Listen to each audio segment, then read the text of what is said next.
On this episode of Hudson Valley Hustle, I'm joined by Matt Hernandez, who owns his own dance studio over in Chester, New York. Matt went from corporate accountant to business owner in the last 5 years, and he's doing so well, gets to get up every day and do what he loves. It's definitely one that you're not going to want to miss. Hope you enjoy.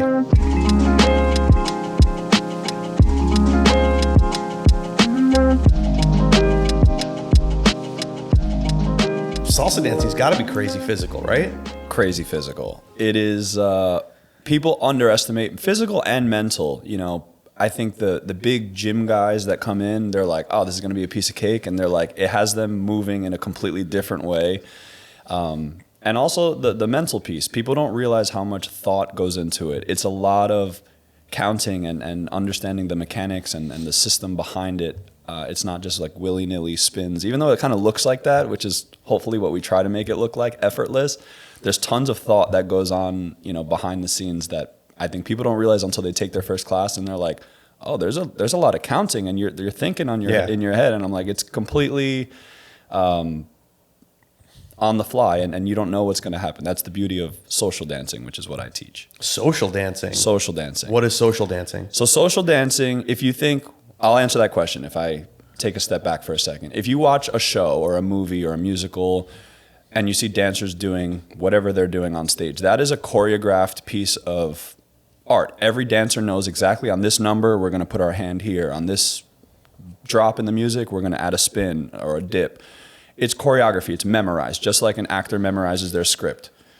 If you use that actor analogy, some actors do improv. That's not in the script, and it's off the fly, off the cuff, and can we kind of make this work? So to me, the thing that got me into salsa was social dancing, which is I don't have a debrief session with my partner 10 minutes before we go on the dance floor and say, okay, I'm going to do 2 right turns, then a left turn, then you're going to come across. It doesn't work like that. I'm giving you a cue.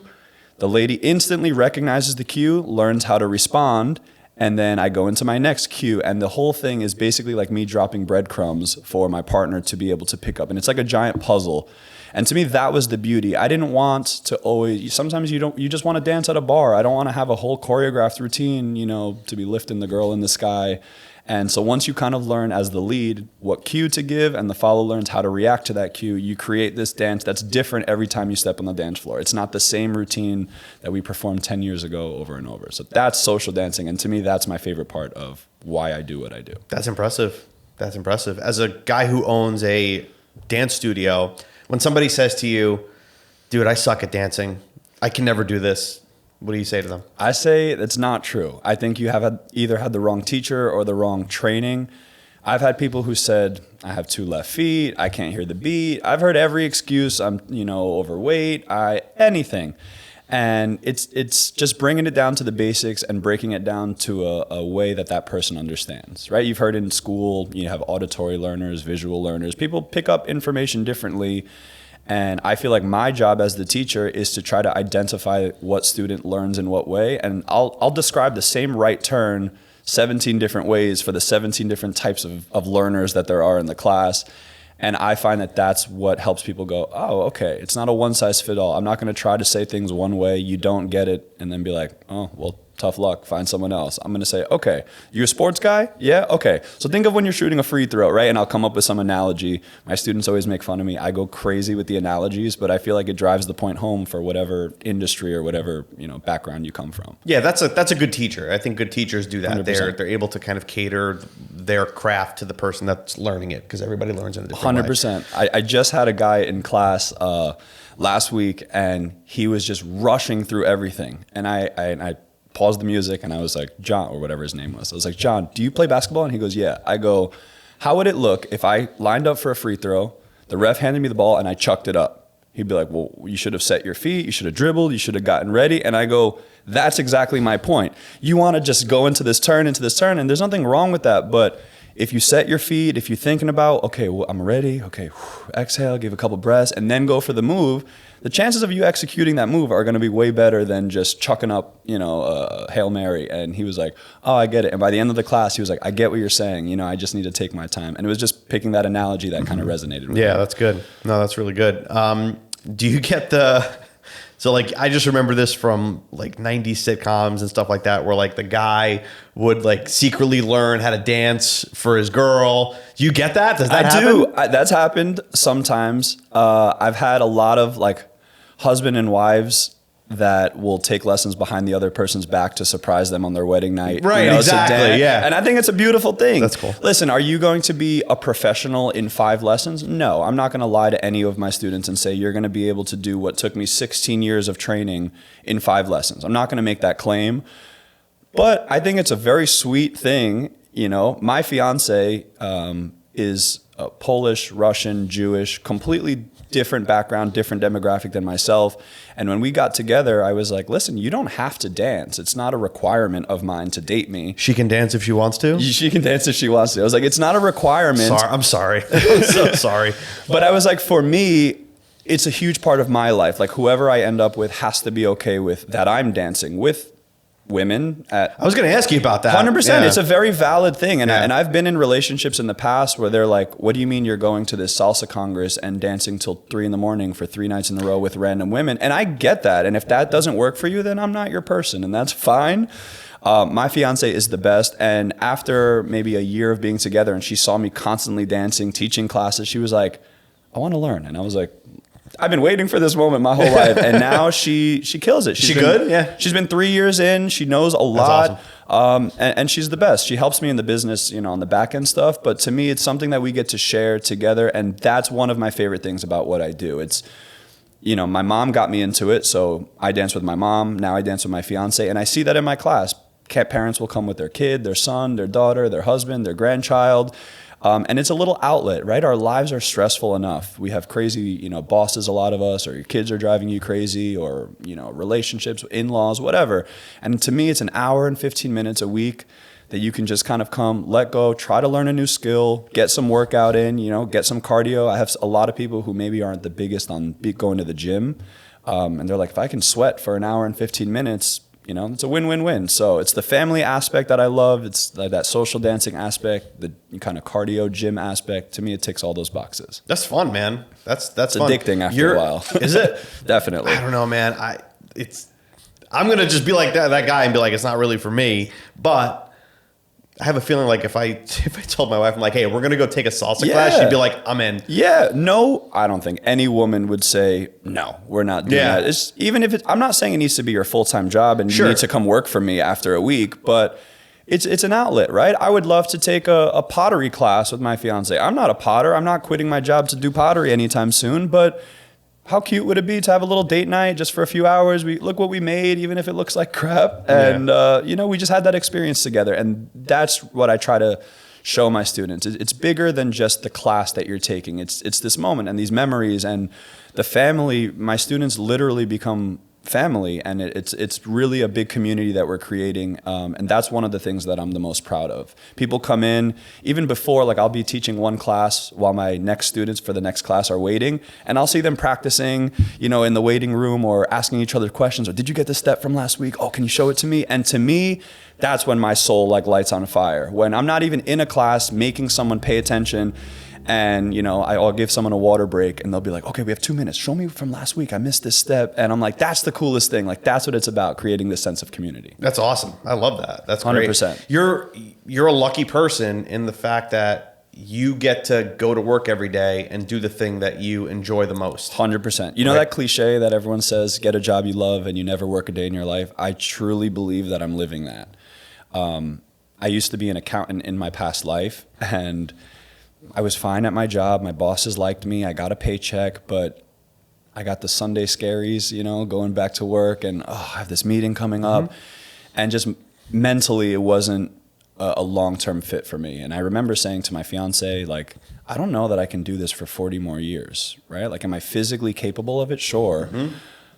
But I don't know that I'll be happy, and I don't know that my mental is going to be, you know, great after that. And I found mentally I'm so much in a better place. The past 3 years now, I get to dance and Suzy Q and teach people how to do right turn. It's the best thing ever. That's so I'm cool. way, way, way happier. And I was telling you before, it's a little bit scary taking that jump initially, but ended up being probably the best decision I made in my life. So you started though on the side though, right? Yeah. Okay. Yeah. So I founded the company in 2021, the end of 2021. I still had a full-time job, and I was just teaching on the side. And I was like, where were you doing it? Great question. Anywhere that someone would allow me space. I couldn't afford a studio. Yep. So I had a friend of mine that I went to high school with who her mom owns a coffee shop in Chester. And I was like, what do you do on Tuesday nights here? And she was like, nothing, we close at 4. And I was like, can I move your tables, sweep up the coffee grinds off the floor and teach a class here? And she was like, I don't have mirrors, and I was like, I'll take anything I can get. And that's what I think is important for any entrepreneur, for any person that wants to start their thing. It's not going to look as beautiful as you want it to look day one. I'm grateful now, 3 years later, we have a beautiful studio, a beautiful space, but people see that sometimes and think, oh, must be nice. I don't have that. And I'm like, you think I started here? Like, absolutely not. I was teaching. I used to drive from town to town to town. Anyone that would give me an hour of using their space that didn't charge me an arm and a leg. And I built my clientele, and people were like, okay, one class turned into 2, turned into 3. And finally, it got to the point after maybe 11 months of doing my full-time job and teaching on the side where I was making like 80% of my income, my salary, doing this on the side. And I was like, okay, I think I have proof of concept here. And after about 11 months, I quit, and the rest was history. Yeah, it's and beautiful. Now it's been full-time for 3 years. It's fantastic. So grateful. Dude, that's amazing. I love that. See, I love hearing stories like that. It's motivational, right? It's motivational. It's good for anybody that might be it might be like that accountant that you were a little over 3 years ago. That's like, I don't want to do this forever, but I don't know that I can just take the leap. I don't think anybody should just take the leap and try to turn their passion into a business. Absolutely. I'm not telling you to quit your job, cash out your 401ks and take out lines of credit on your house. No, definitely. People do that, and I'm not, but definitely. But if you want the safe way to do it, have you ever listened to Dave Ramsey? Yeah, Dave Ramsey. His analogy is always like, make sure the boat is close enough to the dock 100%. before you jump in. 100%. Get that side business going. Get some money flowing. Get used to making money on the side. Start to earn a little bit as much of your salary as you can. Yeah. Everyone's number and that threshold of when to take the jump is different, right? I had a number in my head based on my current salary, and I was like, okay, we all got bills and houses and cars, and I was like, once I make X, I can see, okay, I'm close enough that I can take the jump and go all in. But it's a calculated risk, right? The accountant in me, accountants, take risks, but they're calculated risks. Or any business owner is you're going to have to take risks to build wealth and to put yourself out there. It's scary. I didn't know how to design a logo and make a website and get payment processing and so I didn't know any of that. Sales tax and how to, warrants and leases and hiring an attorney. I didn't know how to do anything. But the power of, YouTube University and Google's and just networking with friends and other people who have been in your space, it's huge. I have a mentor, actually my teacher, the guy that taught me, he's in Belleville, New Jersey. His name is Marcus Nieves, phenomenal teacher. I went to him for 12 years, 3 times a week, and he was about an hour and a half away from me each way. And people are like, gosh, that's a little bit, of a schlep to get over there. Yeah. And I'm like, but to me, it was worth it. To this day, he's still a mentor from the dance perspective and from a business perspective. He has a booming business. He's built these kind of communities and ecosystems of students that I want to build. And to this day, I'll ask him questions randomly and, how do you file sales tax, right? How do you do this? Or random just business questions. When I was opening my studio, before it fully opened and I had my grand opening, I invited him over and I was like, tell me everything I might be missing. I've never done this, what costs come up that you never thought of, I didn't realize you're gonna have to, pay for a dumpster in the back for them to take out trash. And I was like, oh, how much does that cost, right? So there's just so many things that you wouldn't know unless you have people in your circle that have done it before you. And the power of networking and the power of finding a mentor or multiple mentors, I think is huge. There's no way I would have gotten to where I was without people who have kind of paved the path before me. It's perfect. No, it's good advice. Yeah, everybody should have a sounding board for sure that's done it before. Or yeah, if you're the smartest person in the room, you're in the wrong room. You're in the wrong room. Absolutely. So yeah, get those sounding boards. That's really important. I was fortunate enough when I started this. Every single one of my clients were business owners, right? So as I was starting my business, You're surrounded I'm by surrounded by people that are doing what I want to do. 100%. And absolutely, you ask questions and you get advice and you get little tips here and there, and it's like the quote that people say, don't take real estate advice from a homeless person, right? Why are you going to... I had tons of friends that I put in quotes, or acquaintances or people that I know that told me a million reasons why not to. And almost the thing that almost all of them had in common was they didn't start a business. They didn't follow their passion. They're working a 9-to-5 job that they hate. And I was like, I don't want to do that. And everyone that had a business that took the jump was like, hell yeah, do it, dude. Isn't that crazy? It's crazy. Two very different mentalities, 100%. man. Anyone that is winning, to me, and winning in life, I don't mean financially, I just mean like you're doing what you happy, love, yeah. you're happy, Yeah. you genuinely love waking up every day. Those people are rooting for you. And the people that are tearing you down, I guarantee you there's some pit, of envy or some pit of something going on, insecurity, or, well, I didn't follow my dream, so I don't want him to follow his, and then feel bad that, damn, and now I should have done it. And anyone that has done it and is killing it has rooted me on. And anyone that's, a little bit more on the hesitant side, they're not doing what they want to do. Yeah. And so Misery loves company, man. Absolutely. 100%. They just want you to be just like them. 100%. And I was like, not me. Yeah, not at all. So the accounting background, I'll ask two questions on the accounting Sure. background. One, you have a math brain, obviously. Love math. Right? So, same. I'm a big math guy. So I'm a musician, play music. I think that helped. Yeah. Did the math brain help the dancing side? 1,000,000%. It helped the business side, but I'll get to that in a second. Yeah. The strictly dancing. So all music is written in measures of 8, right? This isn't going to be a music theory. Not the music I listen to, dude. Yeah. I'm a progressive rock guy. So most Nice music, try. most hip hop, any of music course. had Yep. 1, 2, 3, 4, 5, 6, 7, 8. 1, 2, 3, 4. Salsa is no different. There are moves and ways to execute moves that happen specifically on a certain number. It's not wrong to turn the girl, but it is wrong to give the girl a right turn on 5. It's wrong to give the girl a right turn on 7. You have to do it on 3. So to me, learning the association of, oh, this happens on 3, this happens on 7, this happens on 2. Once you get enough of those in your brain, you can start stringing things together and it looks effortless and it looks like I'm not thinking after 16 years of practice, but it's really just understanding the counts and, oh, this happens here. So what people don't realize, and I say this to my students a million times, is I count in my head every single time I dance. I've been dancing 16 years. I know this dance like the back of my hand, and I still count in my head. And what I tell my beginner students is to count, and they think that I'm giving them sometimes this trivial, like baby, like, oh, 1, 2, 3. And they're like, oh, when do we graduate from this and stop counting? And what I'm trying to show them is never. This is a tool that you are using to never lose your place in the music. And 9 times out of 10, after a couple of months of someone starting with me, they'll come to me and they'll say like, I feel like I'm plateauing or I feel like I'm not progressing anymore. And the first question I ask is, do you count? And they go, well, like I try to sometimes. And I go, that's the problem. I count 100% of the time that I'm dancing. I'm still enjoying the music. I have fun. And in the beginning, you can't sing your favorite song and count. And that's what bothers people, I think. And I go, it's just a temporary pain. Now I can file my taxes while singing, while counting, while teaching a whole class. But it's muscle memory, right? Mm-hmm. And so I think the accounting brain and just, my aptitude for numbers and it's 1,000,000% translated into the dance world. For sure. Yeah, that's great. And then I'm sure that's also helped in the business world the business right? side is a given. That's a direct correlation. So I always say I'm using my degree not exactly in the way that I thought I was going to use it, but I keep my own books. I know how to calculate profit margins, and I want to sell, a hoodie, like the merch that I'm wearing. What did it cost me to make? And okay, what are my margins? Is this a sustainable option?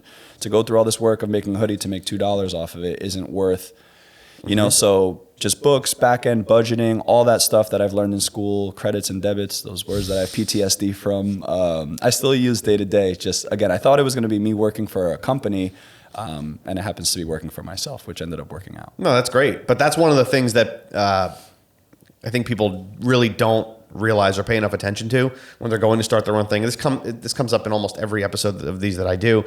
It's like, that's the stuff you have to learn how to do, especially in the beginning when you don't have a team, when you don't have a full-time staff to be able to handle that stuff for you. You have to learn the marketing, the books, the accounting, the human resources, every part of your business. Do I claim to be an expert in marketing and SEO and making flyers? And no. Do I need to be dangerous enough to be able to get my start? And then eventually you'll make enough money where I can hire a person who lives and breathes marketing. I live and breathe salsa. That's always going to be my claim to fame. I'm not a fashion designer. Do I have merch? Sure. But I'm not an apparel enthusiast picking out textiles from Mood in New York City and then trying to make it into that's not what I do. Do I film content and put it on social media? Of course. Am I a videographer? No. Am I a DJ? No. Do I know how to play music and can I get a little bit of, can I transition this on? Sure, but it's not my claim to fame. And I think my advice to people is find your thing. In the beginning, like you said, you're going to have to be a jack of all trades, right? Literally until like last week, I was scrubbing the toilets in my own studio. And one of my mentors was like, I think it's time you can hire someone to sweep and mop your studio. Like that's precious time you can be using for something else. And it's funny, I was watching one of another guest you had on here, and he was saying, hiring some people is hard when it's been your baby for so long. You've done every facet of the business, and now you need to relinquish control and say, okay, this person's going to do, my marketing now. This person's going to run my ads. That's a hard thing. And that's kind of where I'm at currently, where for the past 3 years, it's been solely me. I have, my fiance, my mom, and like my aunt who help out. They kind of more volunteer their time. Yeah. But it's going to we're getting to the point where the studio's growing, more students are coming in. It's really exciting. Bad Bunny dropped an album, taking a salsa class, which got people excited about taking salsa classes. And I'm now I'm in the process of trying to figure out, okay, what parts of my business, of my role am I going to delegate, get someone else to do? And that's easier said than done. Absolutely. No, absolutely. One of my old clients said, just a good exercise is every task that you do, right before you do it, ask yourself, is this something I should be doing, or is this something that I can give to somebody else to do? 1,000,000%. And you'd be surprised how much stuff you do that when you take a step back, you say, there's no reason I need to be cleaning this mirror. Am I above cleaning a mirror? No. Right. I'll do it if it needs to get. That's not the point. Not the point at all, right? I pick up stuff off the ground all the time. It's not about that, but it's an opportunity cost thing. Yeah. Back to the accountant in me, right? If it takes me 3 hours, a day to clean my studio in pristine condition, that's 3 hours. I'm not calling potential students. I'm not running ads, things that are going to generate, revenue for the business. It's worth outsourcing that. Yes, I have to pay someone to do it, but with that time that I got back, if I can get a 3-4 times ROI, to me, I'd take that trade any day. And again, that's where the business and the accounting brain and the dancer kind of merge. Definitely. Yeah, definitely. And that's a tough lesson to learn because, especially for somebody that, like me, I'm a little bit of a control freak. Yeah. So that can be a hard thing to let go of. The thing that I'm working on now, and my current problem, I put in quotes, is most jobs. Like if I was a Starbucks owner and I was doing everything, I can hire a 16-year-old to run my cash register. It might take them a day, a week, 2 weeks, a month to learn how the system works, but then they're pretty plug and play. What I'm finding now is dance is not something that you wake up, you take a training on for a week, and now you can teach perfectly. So I have some students who are capable, they have the technique and the timing and the know-how to teach a lesson, but maybe they don't have the friendliest or more extroverted personality where they're going to be like, okay, so step here on 3, and then you need to, and the student's going to be like, yeah, I'm not coming back here. Then I have some people who they don't maybe have the expertise or the dance know-how, but they're the sweetest soul. People love being around them, and it's finding someone. I always tell my fiance, I joke, and I go, I just need a clone of me. If I had another me. Yeah, good luck. Yeah, right? Yeah, I'm sure every business owner says that. If I just had someone who knew everything I knew, it would be awesome. And I'm not saying it from a conceited standpoint. It's a lot. I've spent a lot of time training to get the dance knowledge. And just naturally, I'm very extroverted. I like people. I like talking to strangers. And to me, is a perfect harmony for the business. So finding someone that can replace that is tough. So I'm trying to I'm working on that now, and I have a couple people that I'm kind of training up or really trying to mentor to kind of help them play a more active role in the business. But I feel like that's on me, right? It's going to be very rare you're going to have someone apply and fits all those boxes. You're going to have to train and mentor and kind of mold them how you want them. Sure. Yeah, like I said before, you're one of those very lucky people that gets to wake up every day and do the thing that they love, and then also magically get paid for it, which is fantastic, right? Yep. I always love asking this though. Do you ever fall out of love with it sometimes because it becomes work?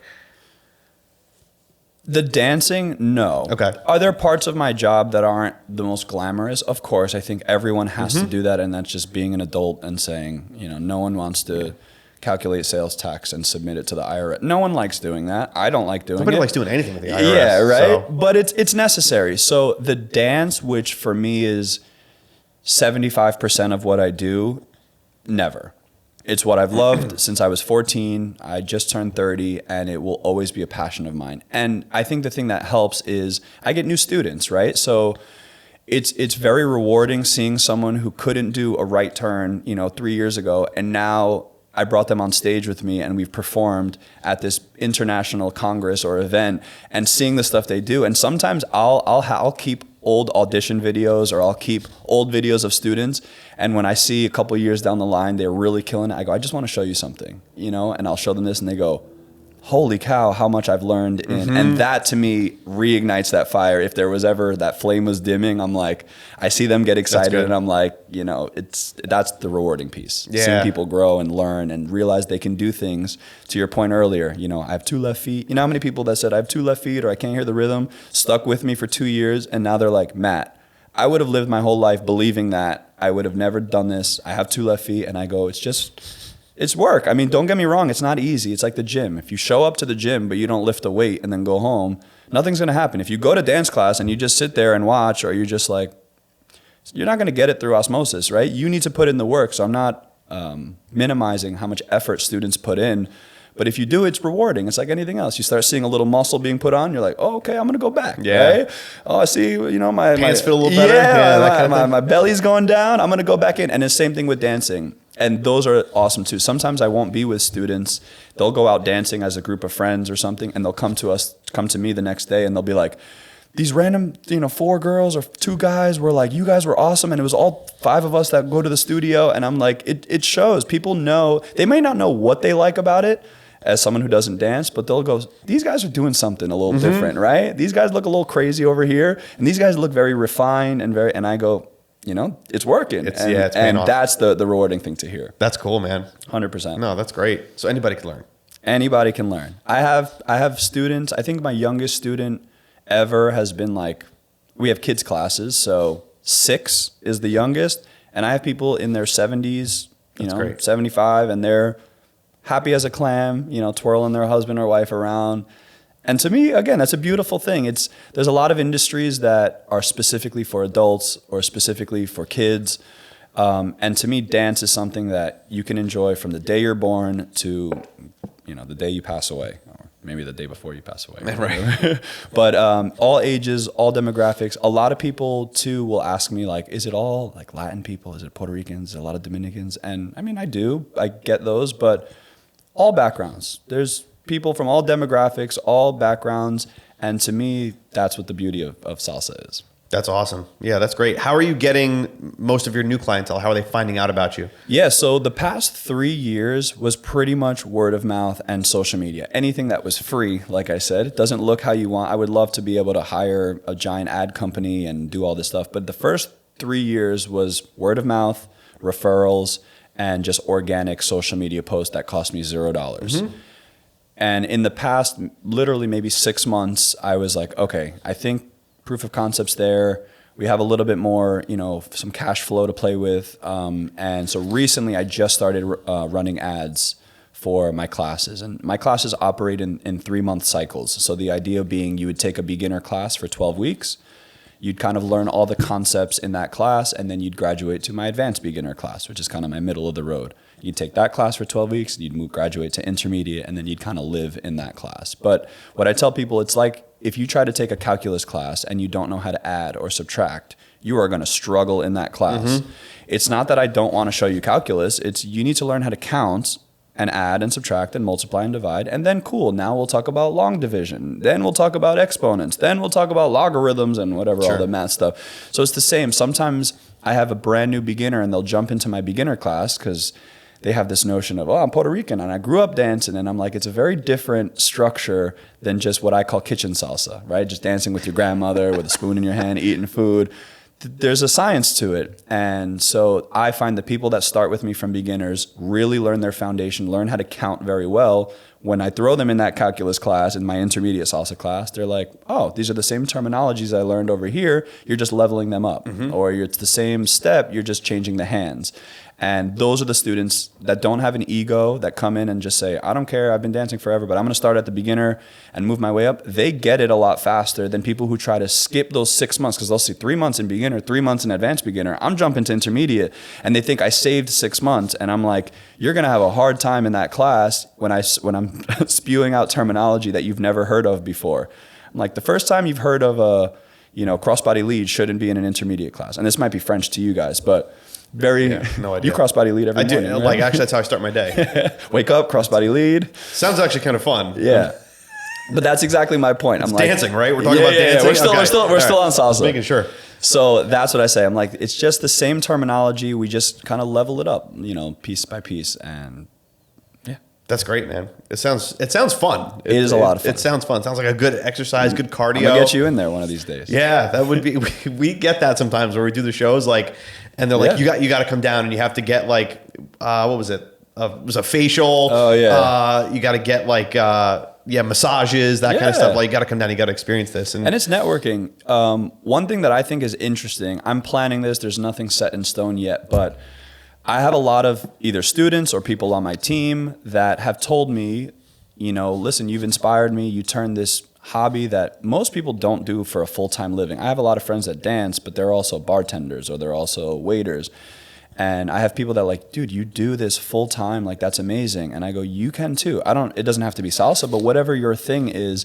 And so I'm working on this kind of workshop or mastermind or whatever I want to call it, where I teach people to turn their hobby into a career, right? I'm still a dancer. That's my day job. But I feel like it wasn't a mistake that I have in this business background, and I love dance. And I was like, if I can inspire someone, by giving them some information on some of the problems I've solved of turning a hobby into a business, how cool would that be? So I'm working on like some sort of workshop or series to help people do that, That's cool. Anyway, so that's kind of in the works in terms of like upcoming projects. But I was like, if I can inspire someone I have a student of mine she's a little girl, and her dad is super into like Pokemon.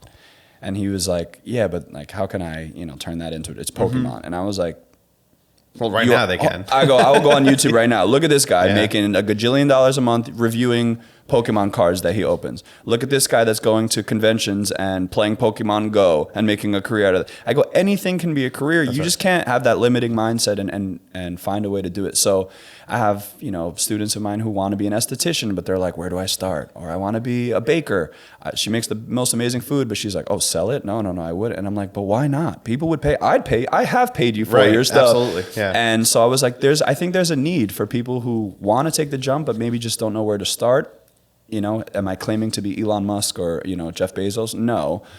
But there's definitely some problems I figured out over 3 years that if I can give someone a head start, I wish I had that 3 years ago, right? Help them not make that mistake or learn that before, learn it the easy way, right?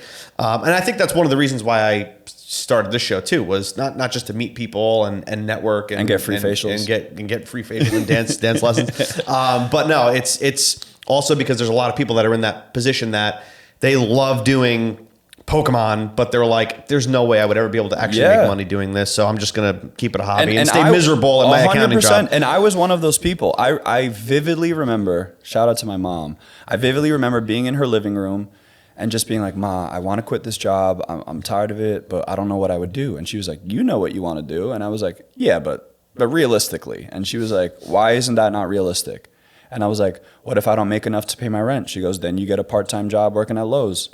And I was like, Ma. And she goes, you think I'm kidding? And she right there and there called Lowe's on the phone. And she was like, hi, are you guys hiring? Yeah, okay, what's your starting salary? They're like $17 an hour. She was like, okay, part-time or full-time? They're like, we have both available. We're desperate need, so if you know anyone, let us know. She goes, okay, I'll call you right back. She goes, so what was the problem? If you can't make rent, you work 20 hours here and you still teach on the side and you make it work. It's that mindset of, I can do it. It may not look how it's supposed to look, but it's. I think people a lot of time have an ego, right? For someone like me who has a 4-year accounting degree, to now be working at Lowe's, someone might be like, ooh, this guy. And I'm like, my path, I don't care what the world thinks. I'm trying to build this dance business. This is just a way for me to get there. And who cares what the world thinks? I told my fiance, are you cool with me quitting my job and doing this? You're the only opinion who I care about. Everyone else can say, I made a mistake. Why would he leave the corporate world? Cool, don't care. Fiance, babe, you good? She said, yeah. It's like, okay, I'm doing it. And never look back. And ironically enough, I've never had to have a part-time job. When I started, I applied to like Lowe's and literally within the first month, I was making enough money and I was like, I don't think I need this. I'll keep it on the back burner. And 3 years later, I've never had a part-time job. So it's from someone who said to my mom, but realistically, and now I'm living it. So I want to be that voice for someone that's like, no, start your bakery, start your esthetician school, start your whatever. It's a lot more attainable than people realize. Sweet, man. That's awesome. So if somebody wants to get lessons or learn about what you do, how can they contact you, book a class, and all? Give us the rundown. Yeah, the rundown. So all my social media is MH Dance Co. MH, my initials, Matt Hernandez, Dance Co. So my website's mhdanceco.com.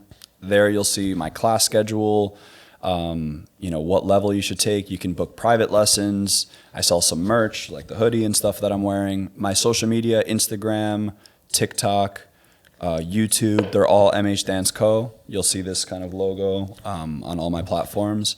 And yes, people will stay up to date on all things I'm doing. Like I said, I don't have a social media background, but I post tons of what we're doing behind the scenes. I have a team, so people like seeing some of the rehearsal behind the scenes before we get on stage, some bloopers, all that fun stuff. But yeah, all things MH Dance Co. My number is literally posted all over the internet, so people call me all the time. Like, is this Matt Hernandez? I'm like, yeah, it's me. They're like, or I'll email someone and they'll be like, oh, someone from your team got back to me very promptly, and I'm like, oh, okay. And in my head, I'm like, that's me. There's no team, it's me. I'd like to speak to the manager. Yeah, hold on. Yeah, hey, it's the manager. He's here, right? But That's yeah, good. all things MH Dance Co. Cool. And anyone can reach out to me directly if they have Sweet, questions. man. That's awesome. Well, thanks so much for coming on. This was 100%. fun. I loved hearing about your background and everything that you're doing over there. It sounds great, man. You're living the dream. I appreciate it. And I truly believe that too. You guys are doing your thing over here too. Thank you for having me. Until next time. Until I see you in class. Yes. Thanks, man. Tune in next week.